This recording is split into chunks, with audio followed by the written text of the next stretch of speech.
Por favor, tomen sus Biblias y ábranlas a Lucas capítulo 3. Después de tomar un pequeño ah, descanso, y vimos a 1 Corintios 15 en el día de resurrección, el poder del Evangelio y la implicación de la resurrección. Venimos a la exhortación que viene de Lucas, que estamos marchando a través de este libro, y estamos en capítulo 3, versículos 21 y 22. Un momento muy importante en el ministerio y en la vida y ministerio de nuestro Señor Salvador, el bautismo de Jesús. Comienzo orando, leyendo esos dos versículos. Aconteció que cuando todo el pueblo se bautizaba, también Jesús fue bautizado, y orando el cielo se abrió, y descendió el Espíritu Santo sobre él en forma corporal como paloma, y vino una voz del cielo que decía: Tú eres mi Hijo amado, en ti tengo complacencia. Una frase hoy nomás de las verdades que nunca terminan y que podamos explorar. Vamos a explorar el bautismo del Hijo para entender por qué Él, el Hijo sin pecado, sintió la necesidad de someterse a esto. Que vamos a explorar ah, lo que el esfuerzo y también de cómo Jesús oraba en su ministerio, o a lo mejor podemos investigar cómo bajó el Espíritu Santo sobre el Hijo y por qué este fue el momento de que el Espíritu descendiera sobre Jesús, o podemos preguntar qué significa que el Espíritu Santo venga sobre Jesús, que es Dios, o tomando otra idea, vamos a reflejar en las palabras que el Padre habló en Jesús, en el bautismo de Jesús y su significado. O a lo mejor podemos pasar todo eso y enfocar en la realidad de la Trinidad. Como el ministerio de la Trinidad de Dios se muestra en ese texto más claro que en cualquier otro texto, que vemos los tres miembros de la Trinidad en acción a la misma vez. O vamos a hacer lo que yo voy a hacer, es contestar todas esas preguntas. Y dos versículos aquí y es más que suficiente para llenar nuestro tiempo esta mañana. Antes de entrar, vamos a recordarnos del contexto de Lucas. Los capítulos 1 a 3 ha llamado a los testigos fieles uno al uno a testificar de qué tan legítimo era la identidad mesiánica de Jesús. El testimonio comienza con el testimonio del ángel Gabriel, Lucas 1:17. Gabriel profetizó que Juan, su hijo, a Zacarías, que Juan iba a ir delante de él, antes de Jesús, en el Espíritu, a preparar al Señor un pueblo bien dispuesto. Aquí el ángel griego: Juan, tú vas a ir antes del Mesías. Jesús es el Mesías. Y a María, Lucas 1:31, le dice: y ahora concebirás en tu vientre. A María le dice: y darás a luz su hijo y llamará su nombre Jesús. Este será grande y será llamado Hijo del Altísimo. Y el Señor Dios le dará el trono de David su padre y reinará. Versículo 35, Gabriel dice: el Espíritu Santo vendrá sobre ti y el poder del Altísimo te cubrirá en su sombra, por lo cual también el santo ser que nacerá será llamado Hijo de Dios. Gabriel a Zacarías, Gabriel a María. Jesús es el Hijo de Dios, Jesús es el Mesías, Él es el que va a ser sentado en el trono de David. Mientras continuamos, el testimonio de Elizabeth, Lucas 1:42. Y cuando Elizabeth ve a María embarazada, y dice: y exclamó a gran voz y dijo: bendita tú entre las mujeres y bendito el fruto de tu vientre. Y como ha pasado en mí, que la madre de mi Señor ha venido ante mí antes de que Jesús sea nacido. Elizabeth dice: tú estás cargando mi Señor. Él es el Mesías. El testimonio del bebé Juan, Lucas 1:44. Porque tan pronto como llegó la voz de tu salutación a mí, la criatura saltó de alegría en mi vientre. No podía hablar, pero había gozo porque el Mesías estaba aquí. El testimonio de María, Lucas 1:46. María afirma el papel mesiánico de su hijo. Dice entonces Lucas 1:46, María dijo, engrandece mi alma al Señor y mi espíritu se regocija en Dios mi Salvador. Luego en Lucas 1:54, María conecta a Jesús como el cumplimiento de las promesas de Dios. Socorrió a Israel, su siervo, acordándose de la misericordia de la cual habló a nuestros padres para con Abraham y su descendencia para siempre. Jesús es el Mesías. El testimonio de Zacarías ya pudo hablar. Al principio no creyó las palabras del ángel Gabriel, pero cuando nació su hijo, lo nombró Juan. Él dijo en alabanza, Lucas 1:68, bendito al Señor Dios de Israel, que ha visitado y ha redimido su pueblo. Aquí en el futuro profético esto va a pasar y nos levantó un poderoso Salvador en la casa de David, su siervo. Es otra vez lenguaje mesiánico, la casa de David, el Salvador. Lucas 1:76, y tú, niño profeta del Altísimo, serás llamado porque irás delante de la presencia del Señor antes de que venga Jesús para preparar sus caminos, para dar conocimiento de salvación a su pueblo, para perdón de sus pecados, por la entrañable misericordia de nuestro Dios, con que nos visitó desde lo alto la aurora. Una profecía del Antiguo Testamento, del Mesías.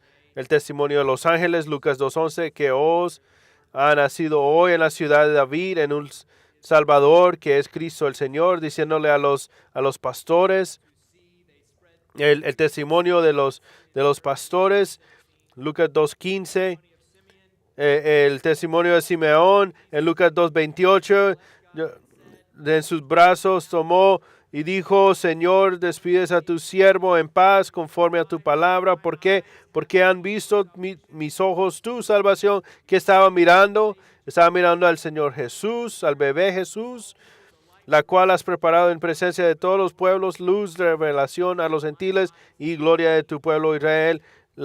Israel aviso. Ese es el Mesías, el testimonio de Ana. Y cuando estaba hablando Simeón, y les empezó a darle gracias a Dios, hablando de Jesús, de que todos los que estaban esperando por la redención de Jerusalén, hablando del niño, de los que han estado esperando, este es el Mesías.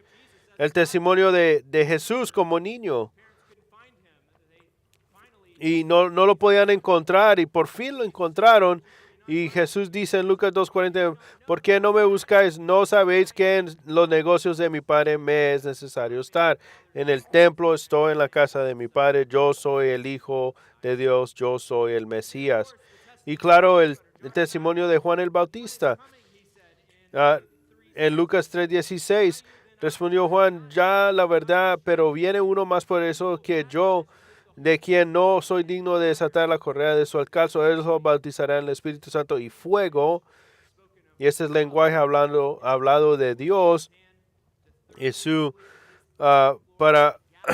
y quemará la paja en fuego que nunca se apagará. Son 11 testimonios. Y puedes poner un 12, porque la mayoría de lo que ha dicho y fueron llenos del Espíritu Santo. Entonces están hablando las palabras del Espíritu Santo, y aquí el Espíritu Santo está testificando que Jesús es el Mesías. 12 testimonios, 12 testigos que han dicho que Jesús es el Mesías. Y ahora cuando venimos al bautismo de Jesús, Lucas trae 3 testigos más. Y muy importantes estos testigos de confirmar a Jesús como el Mesías. Es el testimonio del Hijo, que va a ser mostrado a través de su sumisión al bautismo. El testimonio del Espíritu cuando desciende sobre el Hijo y permanece sobre el Hijo. para decir que ese es el Mesías. Y luego el testimonio del Padre, como su voz habla fuerte, los cielos fueron abiertos a confirmar que Jesús no solamente es su Hijo, pero también la cumplición perfecta de todo lo que Juan estaba predicando. Y aquí es una proclamación dada por el Dios dado a su Hijo. Y vamos a empezar con el testimonio del Hijo. Lucas 3:21. Aconteció que cuando todo el pueblo se bautizaba, también Jesús fue bautizado. Y orando, Lucas abre, el cielo se abrió. Es posible, tienes que saber que esa es la primera vez que Juan había visto a Jesús, al menos como adulto. No vivían en la misma ciudad, aunque eran familiares. Juan estaba en la presencia de Jesús cuando saltó en el vientre de su madre, pero Juan no reconoció a Jesús, y sabemos esto porque en Juan 1:31 es solo que dice exacto. Y yo no lo Juan bautizando y dijo, yo no le conocía. Entonces las personas han sido bautizadas. Jesús está ahí para ser bautizado. Y Juan dice, yo no lo reconocí. No sabía quién era Jesús. Lucas no nos dice eso, pero los otros evangelios sí nos dice que Jesús caminó de Nazaret a donde estaba Juan en el río Jordán como 3 a 5 días para ir a ser bautizado. Eso fue hecho a propósito por Jesús, de que él había escuchado de que Juan estaba en el Jordán bautizando a las personas, hablando del Mesías que iba a venir, y Jesús decide unirse a eso. Lucas escribe que fue bautizado. Nada de la conversación que Juan tuvo con la conversación, de que por qué fue bautizado, no teología, no más, que se bautizó. Y la razón es porque eso fue exactamente lo que pasó. Y Juan lo puso en el agua, y cuando subió y los cielos fueron abiertos. Algo único que vemos aquí en Lucas es que Lucas añade que cuando fue bautizado, él estaba orando. Eso se espera porque Jesús siempre estaba orando. Y vas a ver eso cuando estamos caminando a través del Evangelio de Lucas. Lo hace un punto muy importante que nos dice y nos muestra que Jesús oraba. En todos los eventos importantes de su vida, Lucas 5:16, él dice, mas él, Jesús, se apartaba a lugares desiertos y oraba. Los discípulos estaban diciendo a Lucas que está aprendiendo de eso, algo que debes de saber de Jesús. Muchas veces estábamos mirando, ¿y a dónde está Jesús? ¿A dónde se fue? Él se iba a lugares desolados y a orar. Lucas 6:12, antes de apuntar los 12 discípulos, dice que en aquellos días él fue al monte a orar y pasó la noche orando a Dios. Lucas 9:18. Aquí Jesús le pregunta a los discípulos una pregunta y les pregunté que cuando estaba orando, estaban con los discípulos y les preguntó diciendo, ¿quién dice la gente que soy yo? Me encanta esto. Jesús constantemente orando, que aún en las conversaciones, mientras estaba orando, les hacía esa pregunta.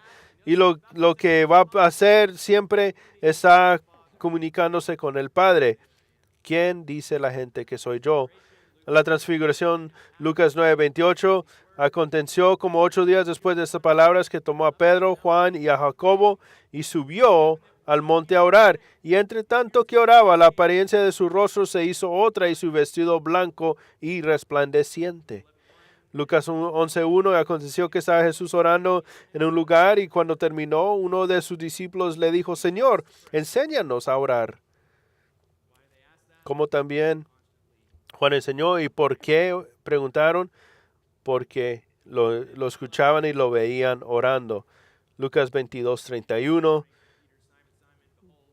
Yo también el Señor: Simón, Simón, he aquí Satanás os ha pedido para zarandearos como a trigo, pero yo he rogado por ti que tu fe no falte, y tú, una vez vuelto, confirma a tus hermanos.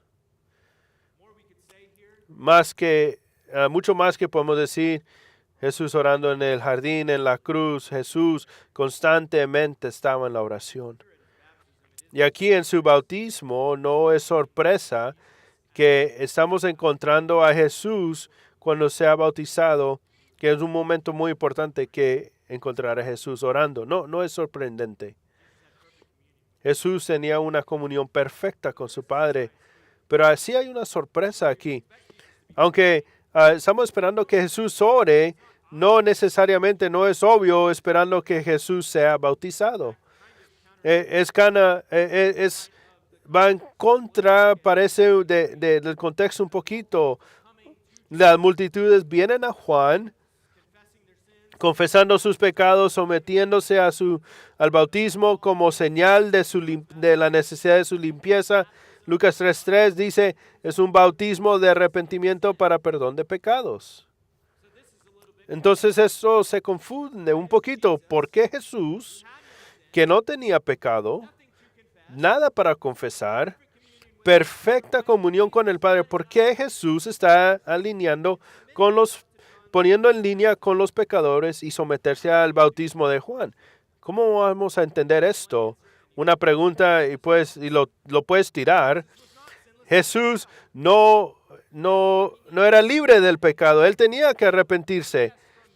Y de aquí en adelante él era sin pecado, pero antes de eso sí tenía pecado y por eso se tenía que someter al bautismo. Claro, esto es absurdo en luz del resto del Evangelio de Lucas.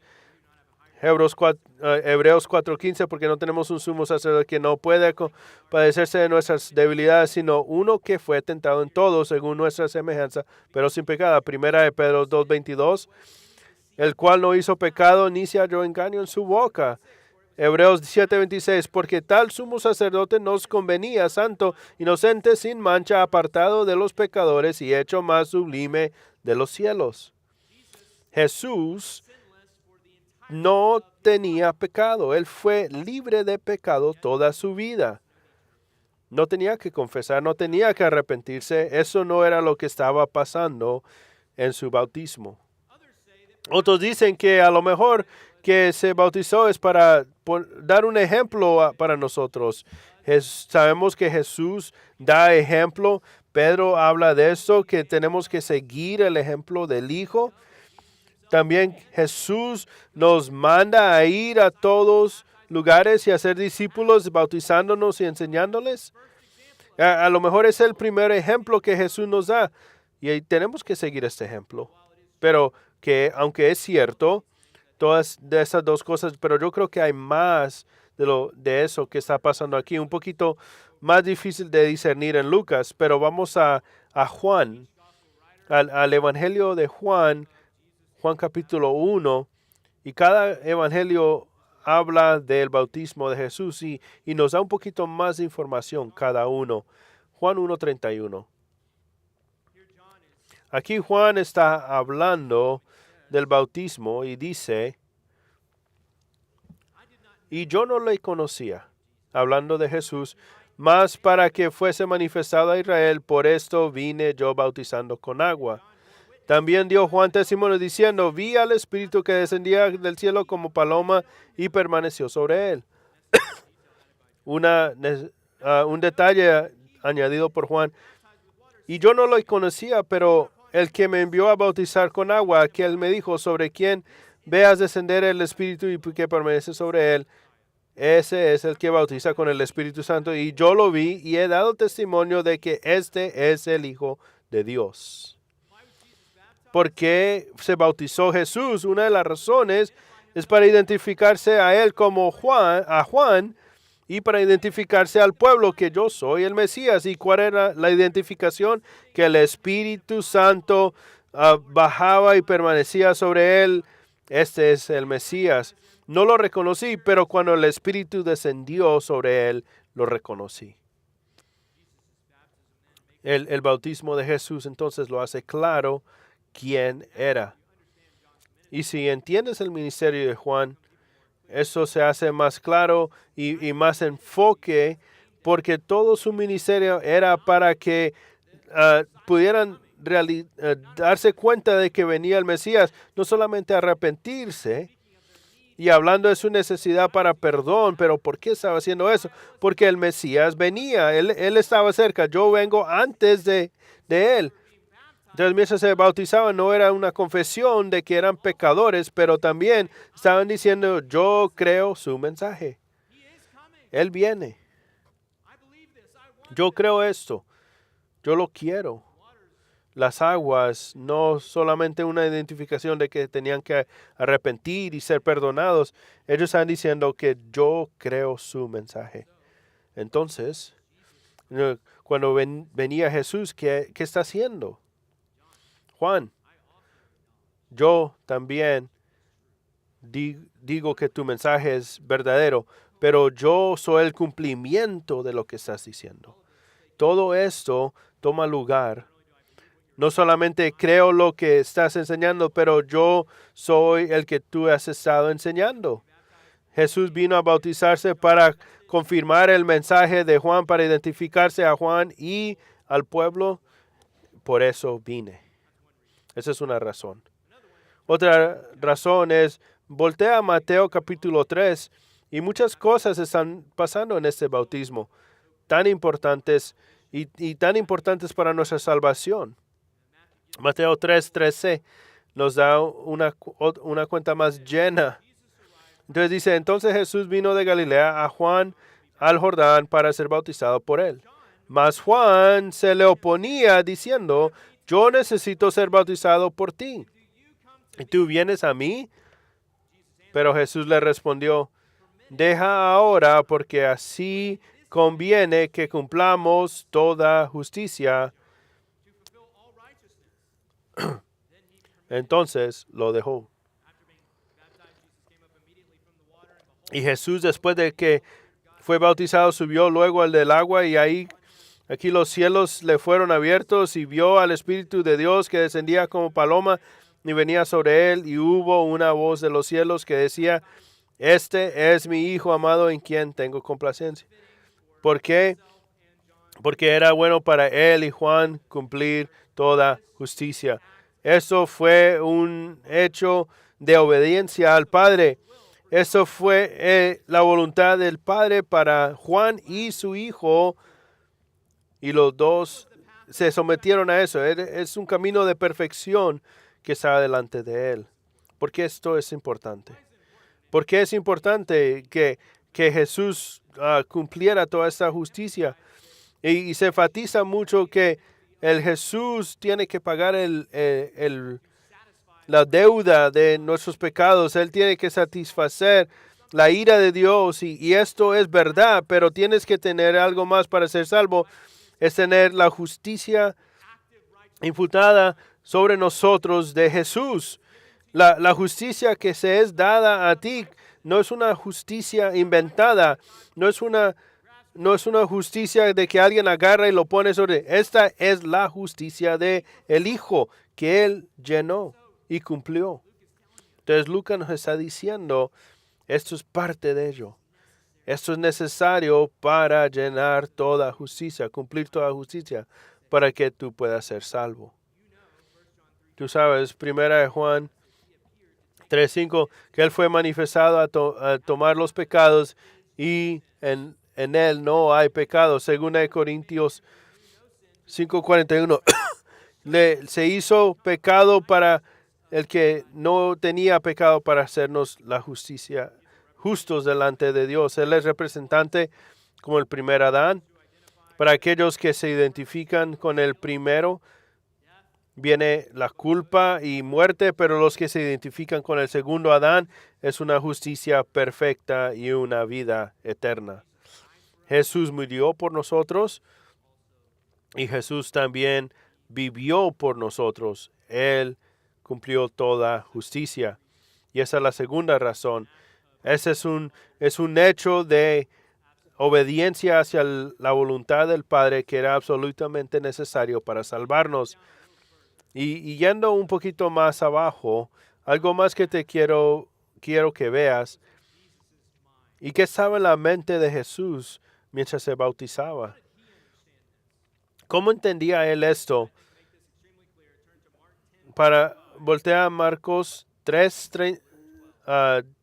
10, Marcos 10:35 es una secciones más favoritas de la escritura porque es una historia chistosa de que los discípulos vinieran a hacerle esta pregunta a Jesús, imaginándome a Jesús como responde en su defensa. Yo creo que la razón que Jacobo y Juan vinieron a hacer esta pregunta es porque Jesús le había puesto delante de ellos que pregúntame lo que sea de acuerdo a mi voluntad y yo lo haré por ti. Entonces Marcos 10:35 dice, entonces Jacobo y Juan, hijos de Zebedeo, se le acercaron diciendo, maestro, queríamos que nos hagas lo que pidiéramos. Él les dijo, ¿qué queréis que os haga? Ellos le dijeron, concédenos que en tu gloria nos sentemos el uno a tu derecha y el otro a tu izquierda. Eso es lo que estaban pensando, lo que ellos estaban pensando. La gloria viene, el reino mesiánico vino, yo quiero ser parte, yo quiero estar en alto rango. Dice, entonces Jesús les dijo, ¿no sabéis lo que pedís? ¿Podéis beber del vaso que yo bebo? ¿O ser bautizados con el bautismo con que yo soy bautizado? ¿Estás dispuesto a sufrir como yo voy a sufrir? ¿Estás dispuesto a ser crucificado y a morir? ¿Estás dispuesto a entrar en estas aguas conmigo? Este es mi bautismo. ¿Vas a estar disponible a ser sometido a esto? En la mente de Jesús, cuando fue bautizado en ese día, no solamente en sumisión a la voluntad de Dios y que voy a obedecer lo que sea, pero de someterse a la voluntad de Dios que estaba planeado en la eternidad pasada que como Mesías yo iba a morir por los pecadores. Otro texto muy crucial, Lucas 12:49, aquí Jesús hablando a las multitudes. Empieza con lenguaje mesiánico. Es el Mesías que están esperando. Fuego vine a echar en la tierra. Eso es cierto, un día va a echar fuego sobre la tierra. Y que quiero, si ya ha encendido, yo quisiera que ya lo pudiera llenar y que todos ustedes entraran ahorita. Quisiera que ahorita fuera el momento. De un bautismo tengo que ser bautizado. Y cómo me angustio hasta que se cumpla. El bautismo que Jesús entendió fue el bautismo que iba a pasar 3 años después, cuando en la cruz muriera por los pecadores y ser resucitado. De lo que Juan estaba predicando, el reino de Dios estaba aquí. Jesús sabía que aunque fue identificado como el Mesías, cuando el Espíritu Santo descendió sobre él, lo que el pueblo no vio era que el Mesías iba a morir. Y antes de que cualquiera los supiera, él se estaba sometiendo a ese plan. Yo seré bautizado, yo moriré y resucitaré por los pecadores. Eso es lo que estaba en su mente. No solamente una confirmación del mensaje de Juan que él es el Mesías y que el reino venirá, pero una sumisión perfecta al Padre. Yo soy el Mesías, yo soy el sustituto. Yo voy a satisfacer la ira de Dios. Yo voy a vivir una vida perfecta y recta. Y todos los que crean en mí serán resucitados, no solamente perdonados, pero van a ser hecho perfectos, pero un día serán glorificados conmigo en el cielo. Yo soy el Mesías, yo soy el prometido, yo soy el Cordero de Dios. Ese es un testimonio, el testimonio del Hijo. Ahora, el testimonio del Espíritu, mientras continuamos, segunda persona de la Trinidad, Lucas 3:22, y descendió el Espíritu Santo sobre él en forma corporal como paloma. ¿Eso significa que el Espíritu Santo es una paloma? No. Él descendió como paloma. Es un lenguaje que podían describir la manifestación del Espíritu Santo en ese instante. Pero eso no significa que es una paloma. Ahora acuérdate que Juan le habían dicho que él viera el Espíritu descender sobre él sería el Mesías. Entonces aquí al bautismo el Espíritu Santo visualmente descende ¿por qué? Para hacerlo claro que Jesús es el Mesías. Por eso vino en forma corporal, porque para decir que ese es el Mesías es confirmación que Jesús es el Hijo de Dios.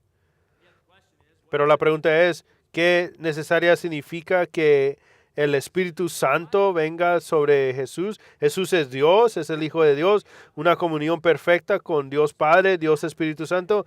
Jesús ya tenía el Espíritu Santo en ese sentido, es completamente Dios, nunca ha sido separado del Espíritu Santo. Entonces, ¿qué debemos de pensar de ese momento que cuando el Espíritu Santo descendió sobre Jesús? No solamente cuando Jesús vino a la tierra, era completamente Dios y completamente hombre. Escribe Pablo en Filipenses 2:7, sino que se despojó a sí mismo, tomando forma de siervo, hecho semejante a los hombres. Entonces, Dios completamente hombre, completamente Dios, no no se aferraba a sus poderes divinos, pero él dependía del poder del Espíritu Santo. Como hombre se debe depender en el Espíritu Santo y su poder. Esto era para cumplir toda justicia. Él tenía que vivir perfecto como hombre, no como Dios, pero como hombre. Y eso es lo que él hacía y lo que hizo. Y a través de Lucas lo vas a ver de milagros y conversaciones, y todo eso es hecho completamente sometido al Espíritu Santo y empoderado de esta manera. Y eso no es que Dios no tenía el Espíritu, pero como hombre no estaba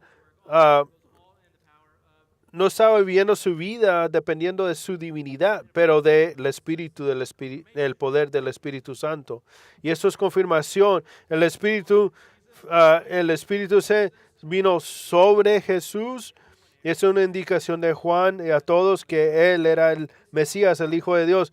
Y eso también es cumplimiento de una profecía del Antiguo Testamento, Isaías 11:2, y reposará sobre él el Espíritu de Jehová, Espíritu de sabiduría e inteligencia, Espíritu de consejo y de poder, Espíritu de conocimiento y de temor de Jehová. Isaías 42:1, he aquí mi siervo, yo le sostendré, mi escogido en quien mi alma tiene contentamiento. Aquí, he puesto sobre él mi espíritu, él traerá justicia a las naciones. Isaías 61.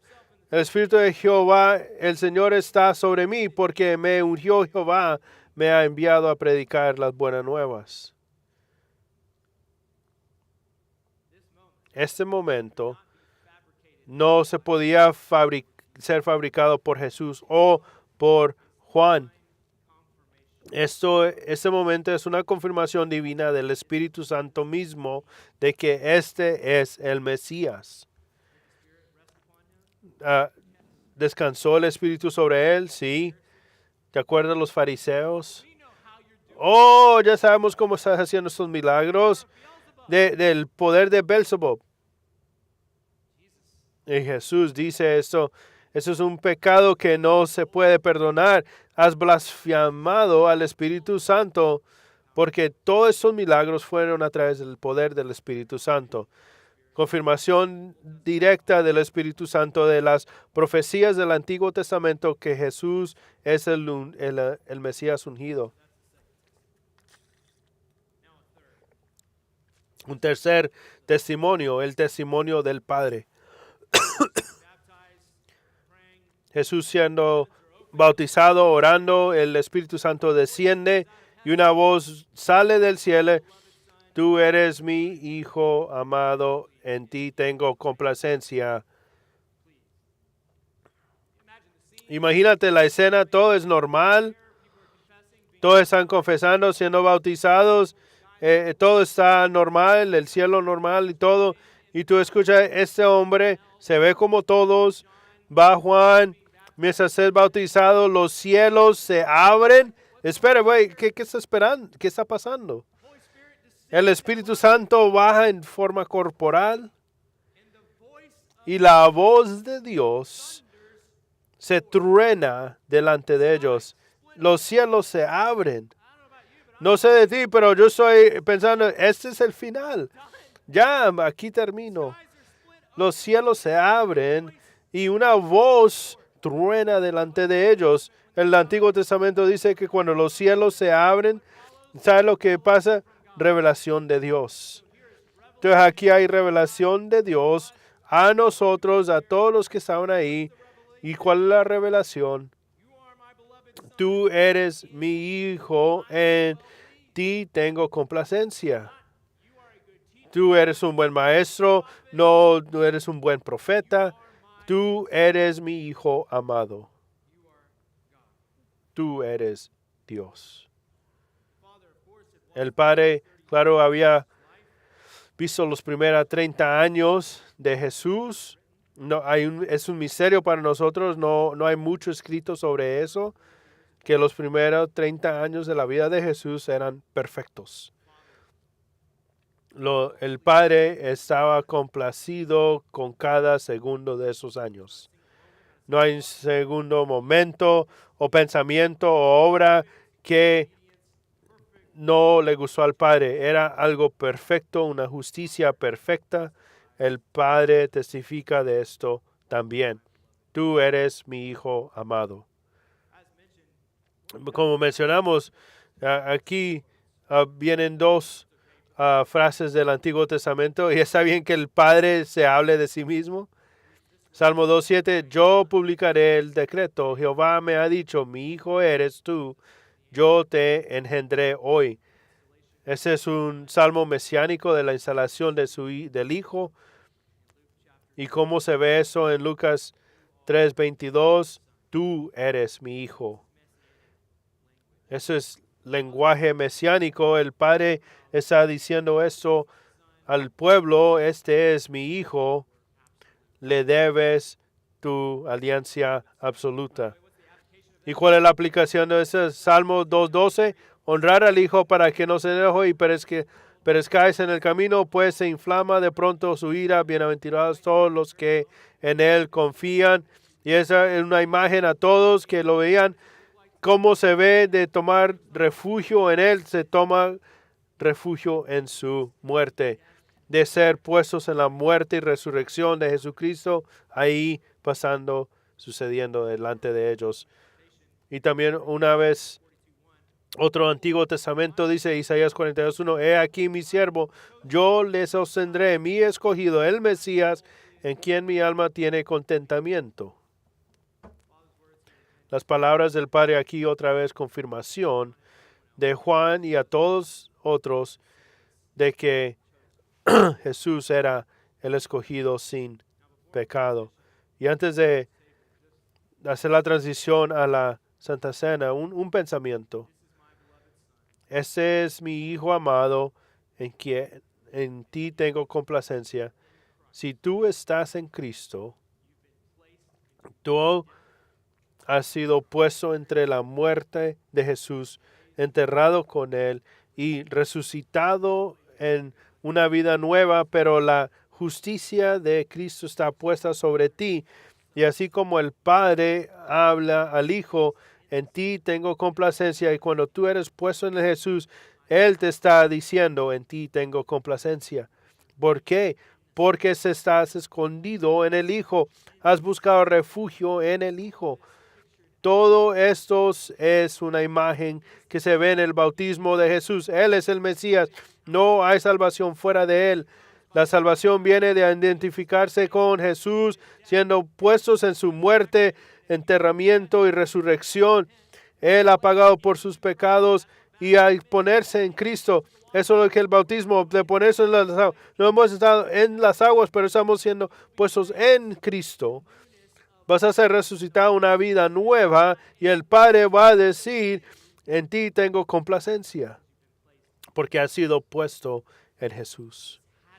Eso tiene que ser el principio de todo. Algunas personas dicen que eso es el final de la vida privada de Jesús, el que es el principio de su vida pública. En tu vida privada empiezas tu vida pública.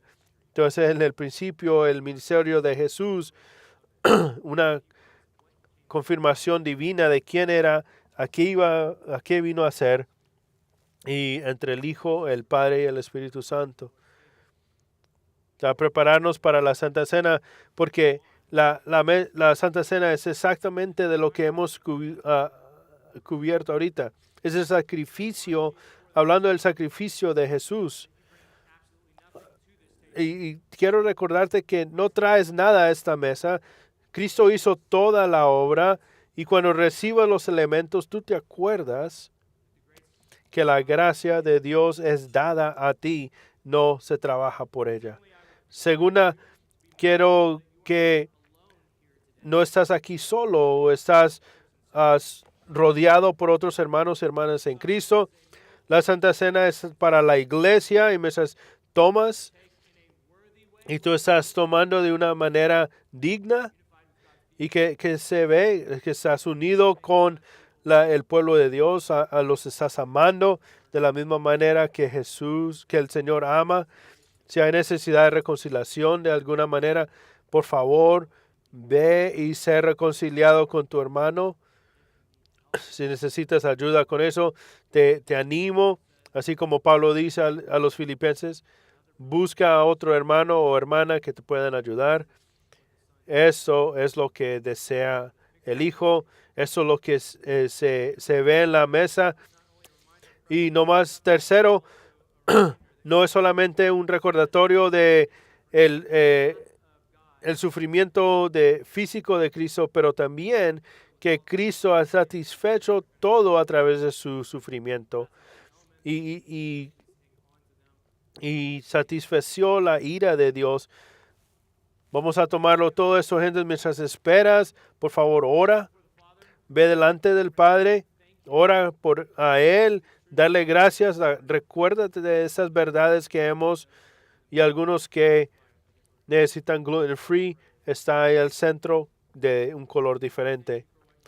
Padre, te damos gracias por lo que has proveído hoy.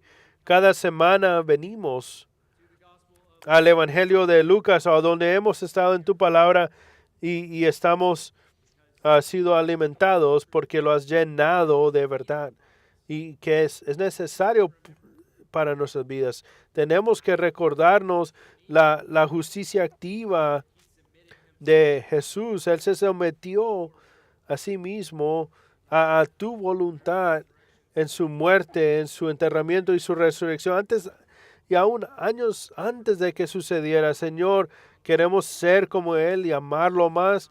Usa ese tiempo para aumentar nuestro amor por Él.